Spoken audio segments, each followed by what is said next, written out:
Welcome. If you're looking to showcase your job on Roblox, you're in the right place. Today, I'll walk you through the updated steps to add your job to your profile using the Roblox app on your Android device. Let's get started. First, open the Roblox app on your Android device. If you haven't done it yet, go ahead and tap on the app icon to launch it. Once you're in the app, look to the bottom right corner of your screen and tap on the More option. This will take you to a menu with various options related to your account. Next, you'll want to tap on Profile. This section gives you an overview of your account and personal information. Now, look for the Edit Profile button and go ahead and tap on that. This will allow you to change various details about yourself.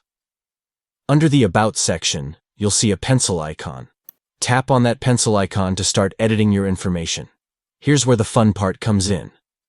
You can now enter your job.